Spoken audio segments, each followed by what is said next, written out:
नमस्कार मित्रों, पुनः स्वागत है आपका हमारे इस गुफ्तगू कार्यक्रम में। मैं हूं पंकज प्रसून। चर्चा करेंगे आज हम पुनः अपना पीछे से जारी कृषि, कृषक और किसान। हम सब जानते हैं कि पिछले कुछ महीनों से हमारे देश की स्थिति ठीक नहीं है। हर मोर्चे पर समस्या है, चाहे वो व्यक्ति का व्यक्तिगत मामला हो अथवा राष्ट्र का राष्ट्रीय मामला। हर जगह कुछ न कुछ समस्याएं खड़ी हैं। व्यक्ति अपने जीवन से लड़ रहा है, जीवन यापन के लिए, रोजगार को लेकर, व्यवसाय को लेकर। शासन प्रशासन व्यवस्था को, बिगड़े व्यवस्था को बनाने में लगे हुए हैं। सेनाएं बॉर्डर पर संघर्षरत हैं। इसी बीच अभी जो भी सही या गलत देश की जो आर्थिक स्थिति है, जो आंकड़े हमारे समक्ष आए, उससे भी ऐसा प्रतीत होता है कि हमारा राष्ट्र जो है, देश जो है, अभी आर्थिक मामलों में भी संघर्ष कर रहा है। खैर, इन्हीं सब परिस्थितियों में आज जो हम चर्चा करने वाले हैं वह एक विशेष बात की चर्चा है जो कृषि, किसान से सीधे जुड़ा है। हम चाहेंगे आज उस पर नोटिस लेना और कुछ अपना विचार देना, साथ साथ आप सबों के विचार को आमंत्रित करना भी हमारा उद्देश्य है। मित्रों, पिछले जून में, यानी कि 1-2 माह पहले, राष्ट्रीय सरकार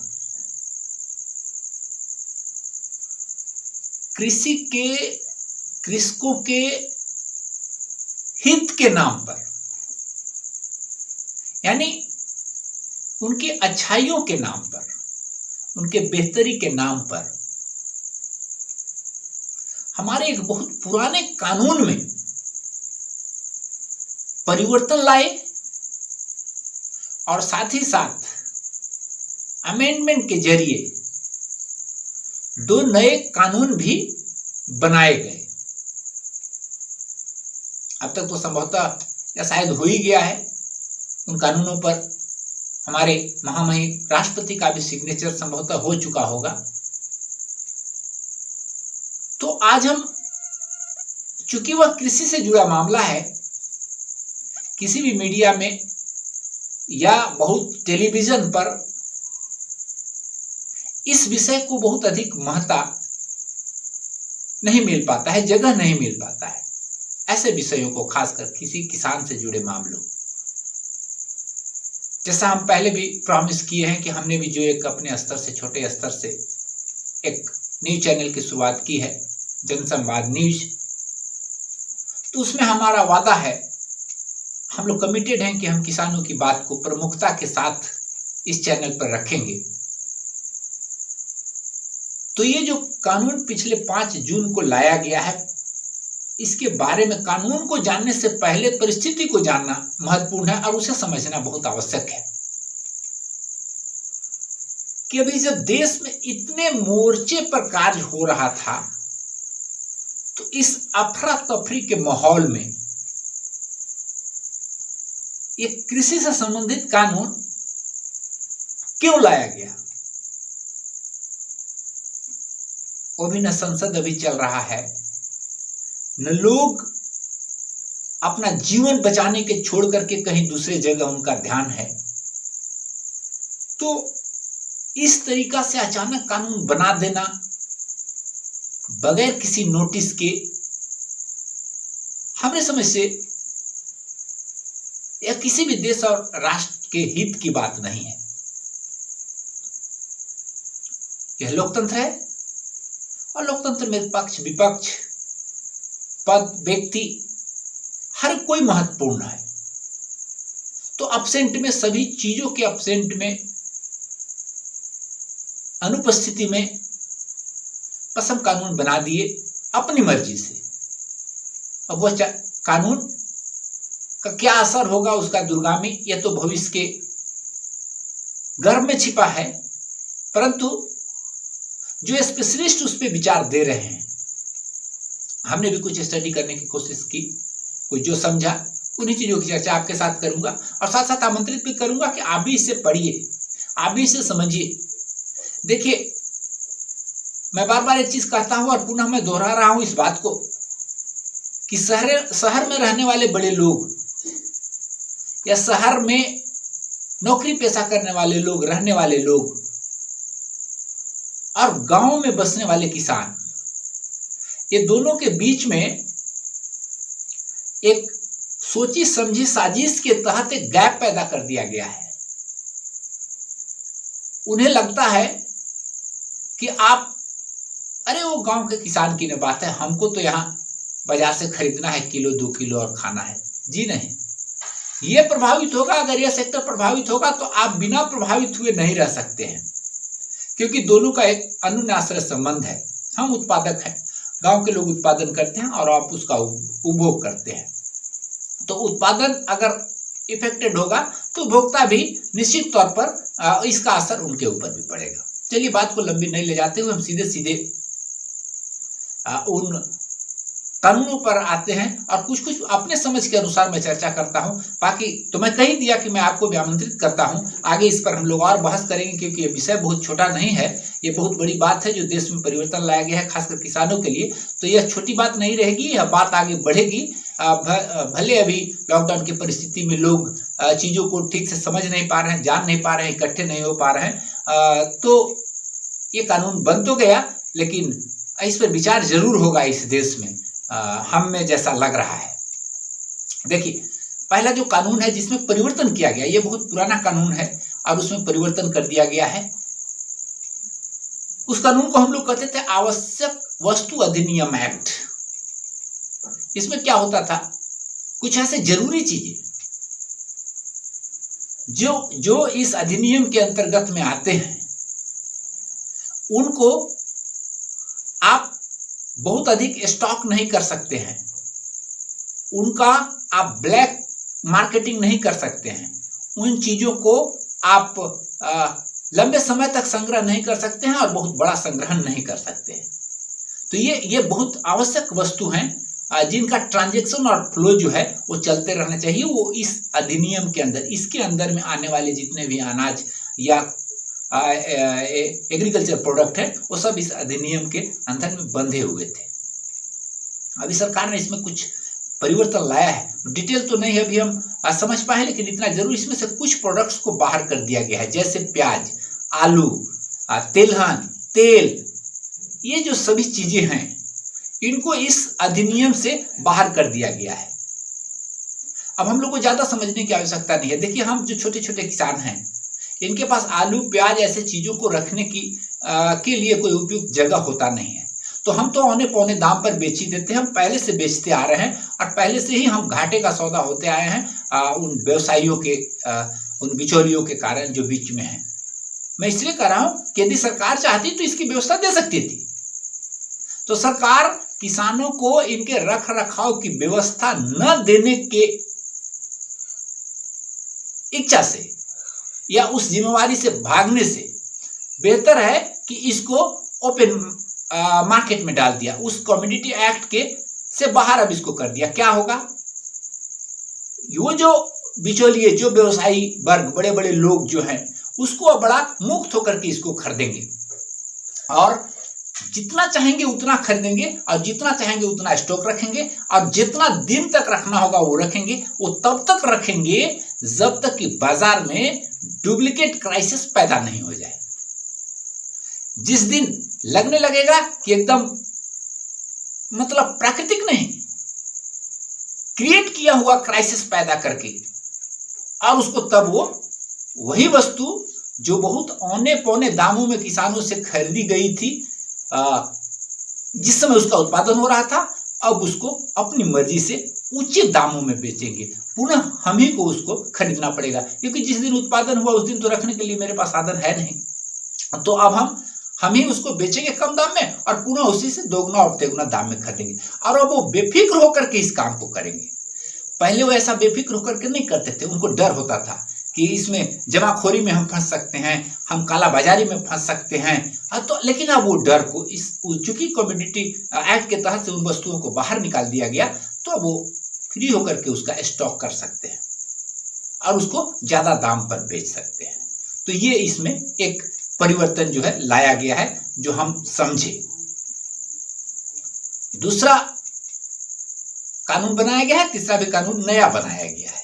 फिर मैं दोहरा दूं कि अभी इन कानूनों का ऐसी परिस्थिति में क्या ऐसा जरूरी सरकार के ऊपर पड़ा, क्या दबाव आया कि ऐसी परिस्थिति में उसको उन लोगों ने बना दिया। ये वो कानून है, आप गौर करेंगे, आप और स्टडी जब करेंगे तो पाएंगे कि ये वही कानून है जिसमें 30-40 सालों से बड़ी बड़ी कंपनियां चाह रही थी, लेकिन किसानों के विरोध के कारण कोई भी सरकार चाहती तो पिछली सरकार भी थी एमएसपी खत्म करना, ऐसे ऐसे कानून लाना, क्योंकि एक तरीका से WTO का दबाव है, वर्ल्ड ट्रेड ऑर्गेनाइजेशन का यह दबाव है कि भारत से सभी एमएसपी को खत्म किया जाए और इस तरीका का व्यवसायिक खेती मतलब की शुरुआत की जाए। तो ये दूसरा जो कानून लाया गया है उसका नाम इन लोगों ने दिया है ऐसा कि हम तो पढ़ने में भी मुश्किल होगा। पहले तो कम से कम पहला वाला आवश्यक वस्तु अधिनियम चलिए जान गए, अब इसका हिंदी भी समझना होगा, लेकिन जो नाम दिया गया है इसका नाम है farmer empowerment and protection agreement on price insurance and farm services ordinance APAFS 2020। पता नहीं कुछ सहजता से नाम देता तो हमारे भारतीय किसान इसको समझ भी पाते। अब इतना बड़ा ये नाम है कि ये नाम ही नहीं सुन पाएंगे, ये समझ ही नहीं पाएंगे, तो इसके बारे में क्या समझेंगे। हम भी इसके बारे में पूरा मतलब को हम ठीक से हम भी नहीं समझ पाए, लेकिन जो मूल इसका हृदय है इस कानून का, जिसके बारे में आप काफी दिनों से सुनते आ रहे थे, सुने भी होंगे, इसका नाम है कॉन्ट्रैक्ट फार्मिंग। एक कम शब्दों में जो आम जन के समझने की चीज है वो है कि ये कॉन्ट्रैक्ट फार्मिंग होगा। कंपनियां अब खेती करेंगी और किसान जो है, जिनका खेत जो है, अब उनके अंडर में आप कह सकते हैं कि मजदूर के रूप में काम करेंगे, केयर टेकर के रूप में काम करेंगे। इसमें क्या है, इसको समझने की जरूरत है। पहले क्या होता था, वॉलमार्ट या पतंजलि एक अभी सदा वो एग्जाम्पल मान लीजिए, या और ऐसे जो बड़ी कंपनियां थी जो कि कृषि पर आधारित जो कंपनियां हैं, वो क्या करते थे, वो किसानों से सरकारी नियमानुकूल, चाहे वो मंडी से खरीदे, सरकार की मंडी से खरीदे, जहां से भी खरीदे, वो सरकार के नियमानुकूल माल को खरीदते थे और तब उसका उत्पाद बना करके या उसका अनुपयोग करके बाजार में बेचते थे। यह उनके लिए बहुत समस्या थी। उनकी शुरू से मंशा रही है कि भारत की जो जमीन है उस पर, चूंकि उनके पास पूंजी है, उनके पास पैसा है, वो जरूरत के अनुसार उसकी खेती करें। तो ये मांग बहुत दिनों से बड़ी बड़ी कंपनियों की। यह भी और कहना, एक चीज और यहाँ पे गौर करने वाली बात है कि अभी जो ये कानून बना है जिस दिन 5 जून को, इसके कुछ ही दिन पहले जियो ने भी अपना जियो मार्ट लॉन्च किया है। इन्हीं तरह खाद्य पदार्थ और कृषि आधारित उद्योग के लिए उन्होंने एक नई कंपनी बनाई है जस्ट कुछ दिन पहले, और ये तुरंत ये कानून जो है भारत में लागू किया गया है, वो भी बिना किसी संसद के, और बस अमेंडमेंट ला करके इसको लागू किया गया। तो अभी कुछ ही दिन पहले जियो ने भी, अब पहले से भी बहुत सारी कंपनियां थी और लगभग सबका मांग शुरू से रहा है कॉन्ट्रैक्ट फार्मिंग का। कंपनियों के मांग पर अब कहिए इसको, ये कानून को लाया गया है। अब इसमें और एक चीज समझना है कि जब कंपनियां कॉन्ट्रैक्ट करेंगी हमारे खेत का, तो हमारे फसल चक्र के अनुसार वो नहीं चलेंगे, वो अपने अनुसार खेती कराना पसंद करेंगे।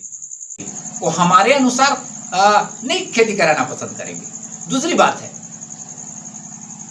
इसका पिछला अनुभव भी है। अभी लोग इधर लेज कंपनी का एक उधर कॉन्ट्रैक्ट फार्मिंग शायद गुजरात में चल रहा था या क्या, उधर क्या हुआ, आलू के बीज का सारा चुनाव, ये चुनाव वो सभी कंपनियां करती हैं। थोड़ा भी उसमें डिफरेंस अगर आया,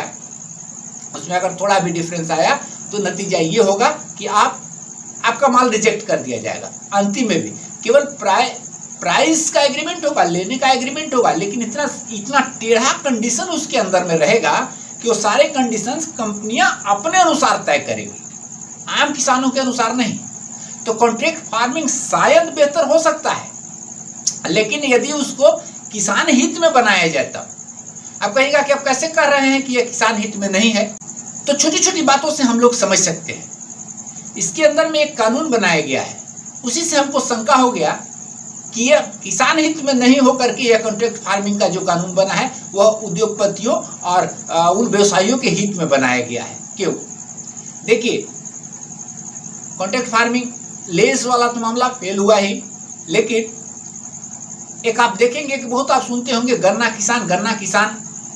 तो ये गन्ना किसान को जब वो भी एक तरीका से चीनी मिल के साथ उनका कॉन्ट्रैक्ट ही होता था, तो कॉन्ट्रैक्ट में जब फेल होता था, चीनी मिल जब पैसा नहीं दे पाते थे, विलम्ब होता था, तो कई किसान आत्महत्या किए बहुत। लेकिन फिर भी अंतोगत होता क्या था कि वो कोर्ट के शरण में जाते थे, कानून के शरण में जाते थे, और वहां से वो अपना पेमेंट लेने में सफल होते थे। अब ये कॉन्ट्रैक्ट फार्मिंग जिसको सरकार कर रही है कि ये फायदेमंद किसान के लिए है, इसमें एक कानून बना दिया गया है। इसी कानून में एक अंग है कि आपको यदि किसी भी तरीके का डिस्प्यूट होता है उन कंपनियों के साथ में जिनके साथ आप एग्रीमेंट कर रहे हैं, या उस बड़े कृषक व्यवसायी मार्ट के साथ में जिनके साथ आप एग्रीमेंट कर रहे हैं, कोई डिस्प्यूट होता है तो आप कोर्ट नहीं जा सकते हैं। साफ साफ इस कानून में ये चीज बनाया गया है कि आप कोर्ट में नहीं जा सकते हैं। क्या करना होगा आपको? तो आपको इस कॉन्ट्रैक्ट फार्मिंग में आपको एसडीओ के पास आवेदन देना होगा अपने किसी भी तरीका के कंप्लेंट के लिए। वही एसडीओ ही मालिक होगा। एसडीओ से फेल होगा तो फिर कुछ टाइम सीमा इन लोग बता दिएंगे कि इतना समय में फिर डीसी इसका अति करेगा। मतलब सरकारी कागजों में अब किसान दौड़ेगा। देखिए, वो जो अधिकारी होते हैं वो सरकार के अंदर के होते हैं, इतना हम लोग तो समझ सकते हैं। और सरकार जो होता है वो व्यवसायी के अंदर में होता है, क्योंकि उनको चंदा लेना रहता है।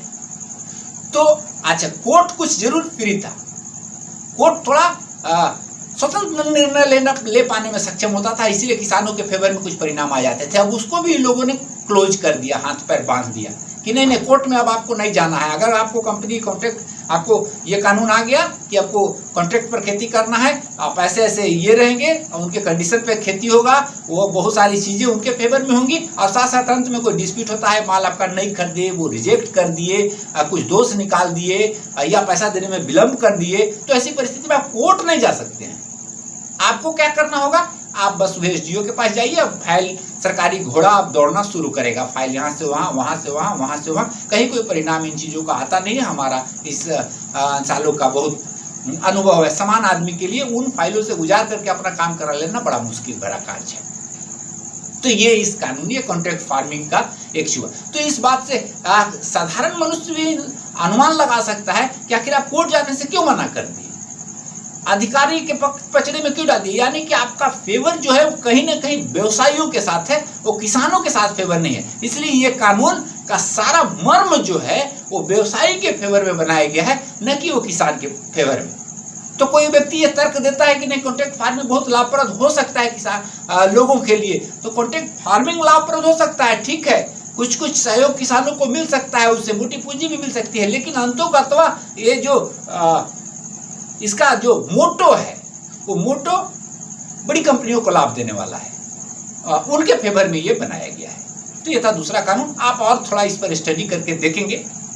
तीसरा एक कानून जो है उसका नाम जो है the farmer produce trade and commerce promotion and facilitation, FPTC 2020। इतना मतलब फिर मैं कहूँगा हम नहीं बता सकते हैं अभी वर्तमान में इसका डिटेल। शुद्ध भाषा में इसी का प्रचार अभी सरकार जो है सबसे अधिक कर रही है, और किसानों के हित की बहुत बड़ी उपलब्धि इसको मान रही है। इस पर भी हम लोग थोड़ा 1-2 पॉइंट लेंगे। तो ये अभी आप सुने होंगे, एक देश एक राष्ट्र एक बाजार। सुनने में बहुत अच्छा लगा। हमको भी कुछ समय पहले, मैंने करीब 15 दिन पहले ये वर्ड बड़ा अच्छा लगा था, एक बाजार और एक उत्पाद एक बाजार, या क्या कहा जाए, एक राष्ट्र एक बाजार। इसका जब डिटेल्स आप देखिएगा इस कानून का, तो कई बातों में जो महत्वपूर्ण बात है जिस पे हम कंसंट्रेट किए, वो चीज़ है, अब देहाती भाषा में इसको समझिए कि पहले जो ये लोग, इसको लोग कहते हैं कि ये बनिया लोग जो घूम रहा है चारों सब जगह पे, और वो किसानों से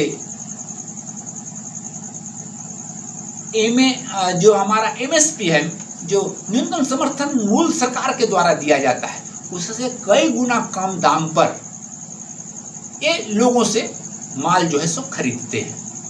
तो जब ये इधर से चलते थे, घूमते थे, तो इनके ऊपर दबाव भी होता था, सरकार का डर भी होता था, ब्लैकमेलिंग का डर भी इनको लगा रहता था। लेकिन अब इस कानून के तहत वो स्वतंत्र हो जाएंगे, आप समझ लीजिए। एक पेन कार्ड होल्डर मात्र व्यक्ति भी देश में कहीं भी कृषि उत्पाद खरीद सकता है, जमा कर सकता है, रख सकता है, पेन कार्ड मात्र। तो ये तो सब वैलिड हो जाएंगे कि हाँ, आप सब बिचौलिया जितने घूम रहे हैं सारे के सारे एकदम से पूर्णतः वैलिड हो जाएंगे, और ये बड़ा और निर्भय होकर के ये काम करना शुरू करेंगे। एक पॉइंट, इसका अगला पॉइंट और देखिए, इस कानून के तहत जो हमारे सरकारी समितियां हैं, पहले से जो बनी हुई कृषि, चाहे बाजार समिति हम लोग इधर कहते हैं पलामू में, इस तरीका के जितने भी मंडी जो देश में बने हुए हैं, वो सभी मंडियों में अभी भी कानून में साफ स्पष्ट है कि वो मंडी में यदि कोई माल खरीदता है, बेचता है, तो वह टैक्स के दायरे में आएगा, उस पर उसको टैक्स लगेगा। लेकिन कोई जाकर के ये एक राष्ट्र एक बाजार, यानी कहीं से कृषक के यहाँ से डायरेक्ट घरे से खरीद लेता है या कहीं दूसरे बाहर से वो खरीदता है, तो न सिर्फ वो खरीद सकता है, लीगल होकर वो खरीद भी सकता है, और तब उसको टैक्स देने की भी आवश्यकता नहीं होगी। तो बात को समझिए, कौन व्यक्ति जाएगा उस बाजार में बेचने? एक तो कि विशेष स्थान पर जाना भी या खरीदने कोई व्यवसायी क्यों जाएगा, और वहां टैक्स भी देना, हम बाहर से खरीदेंगे, यही से खरीदेंगे। एक तरीका से देखने में तो ऐसा लगता है कि तो और अच्छी बात है, लेकिन नहीं, इसके दूरगामी परिणाम पर देखिए। दूरगामी परिणाम इसका यही होगा कि आपके जितने भी जो देश की बाजार समितियां हैं, जो किसान हित में कुछ कार्य करते हैं, हालांकि बहुत कार्यरत नहीं रहे हैं, लेकिन फिर भी कहीं न कहीं कृषि जो है उस बाजार के कारण, उस समिति के कारण सरकार के दायरे में है और सरकार के उत्तरदायित्व में है। सरकार का उत्तरदायित्व है किसान और कृषि। लेकिन जब वो बाजार समिति में कोई जाएगा, खरीद बिक्री नहीं होगी, तो स्वतः बंद हो जाएगा ना। आप ऐसे उसको शुद्ध हिंदी में क्यों नहीं कर रहे हैं कि हम उसको बंद कर रहे हैं? आप ये नहीं अब सीधा ओपन बाजार से खरीदिए, उसको हम बंद कर रहे हैं। तो उसको बंद करने का अर्थ यही होगा कि आने वाले समय में ये ओपन मार्केट का कोई जिम्मेवारी सरकार के ऊपर नहीं रहेगी कि आप धान कितना में बेच रहे हैं, गेहूं कितना में बेच रहे हैं, या अन्य उत्पाद कितना बेच रहे हैं, क्योंकि आप ओपन मार्केट हो गया आपका, सरकार ने आपको बना दिया ओपन मार्केट। तो आप अपना उस राइट को भी खो देंगे कहने के लिए कि हमको एमएसपी चाहिए, कि हमको इतना रुपया समर्थन मूल्य चाहिए, जो सरकार घोषणा करती है। कम से कम एक उम्मीद रहता है, लोग अभी नहीं भी वहाँ बेच पा रहे हैं, उतना लाभ नहीं दे पा रहे हैं, लेकिन फिर भी सरकार की तरफ से एक बहुत बड़ा समर्थन होता है कि इतना रुपया में भाई हम खरीद लेंगे, कहीं आप नहीं खरीद पाइएगा। तो सरकार जब उस समिति पर से, समिति बंद हो जाएगा, सरकार का उस बाजार पर से नियंत्रण खत्म हो जाएगा, जो मन जहां मन तहां खरीदेगा तहां बेचेगा, तो सरकार फिर आपको क्यों एमएसपी घोषणा करेगी? अब किस आधार पर वो करेगी? तो ये लॉन्ग टर्म में किसानों की जिम्मेवारी से सरकार जो है वो दूर होना चाहती है कि भैया आप अपना माथा अपना फोड़ो, हमको कोई लेना देना नहीं है, आप अपना समझिए। ये जिम्मेवारी से भागना इसको हम कहेंगे, किसानों के दायित्व से दूर भागना। ये कानून में ये एक दो चीजें हैं। तो वो जो बिचौलिए जो है वो वैध हो जाएंगे, बाजार आपका बंद होगा, और फिर एमएसपी पर प्रश्न खड़ा हो जाएगा कि एमएसपी की अब क्या जरूरत है, हम क्यों? जैसे अभी देखे होंगे गैस में गैस के मामले देख रहे हैं, कई एक ऐसी चीज़ें देख रहे हैं कि सरकार अब धीरे धीरे जिम्मेवारियां उन चीज़ों से छुड़ा रही है अपने आप को। उसी तरीक़ा से किसान का जो एकमात्र हथियार MSP है सरकार के तरफ से दिया जाने वाला, वो भी अब खतरे में पड़ने जा रहा है आने वाला समय में, यदि आप ठीक से इन कानूनों पर आप गौर करेंगे और थोड़ा सा विचार करेंगे तो ये जो 3 कानून लाए गए तो ये ऐसे समय में लाए गए जब थोड़ा सा रुका जा सकता था, थोड़ा सामान्य देश की स्थिति जब हो जाती तो किसानों से, किसान यूनियनों से, किसान के नेताओं से और कुछ संगठनों से बात करने के बाद, विपक्ष से, पक्ष से, सबसे सोच समझने के बाद इस कानून को लाया जाना चाहिए था। लेकिन सरकार ने ऐसे समय में कानून लाया है जब कोई न बोलने वाला है, न कोई विरोध करने वाला है और न कोई इस पे चर्चा करने वाला है, क्योंकि लोग अभी सारे लोग अपने अपने जीवन में उलझे हुए हैं। आप भी, हम पुनः स्मरण करा दें, मैं शुरू में कहा कि आप भी इस कानून के बारे में पढ़ें। आप भले न किसान हो लेकिन आप किसान पर निर्भर जरूर हैं। तो जो बाहर रहने वाले जो श्रोता हमारे हैं, जो शहर में रहते हैं, वो ऐसा नहीं समझे कि किसान का हित आपका हित नहीं होगा, इनका हित आपका हित नहीं होगा। एक दूसरे का अनुनाश्रय संबंध है। तो जो किसानी से नहीं जुड़े हुए हैं, अब समय आ गया है कि उनको भी किसानों का समर्थन करना पड़ेगा, क्योंकि आप देख लिए अभी जब भारत की सारी अर्थव्यवस्था जब चकनाचूर हो गई, इसके बावजूद भी यह कृषि क्षेत्र किसानों ने अपने मेहनत के बदौलत सारे खतरों को अपने जीवन पर खेल करके अपने सिस्टम में ग्रोथ लाया है। इस सेक्टर में किसानी में बढ़ी है। तो जब सरकार का बहुत नहीं समर्थन होने से अपनी योग्यता के अनुसार जब हम विकास दर प्राप्त कर सकते हैं, तो सरकार का यदि सही मंशा बने, हालांकि मंशा स्पष्ट दिख रही है कि मंशा ठीक नहीं है, स्पष्ट बने तो निश्चित तौर पर किसानी का पुनः शुभ दिन आ सकता है। किसान समृद्ध बन सकते हैं और किसानों के जीवन में आमूलचूल परिवर्तन जरूर आ सकता है। आज बस इतना ही।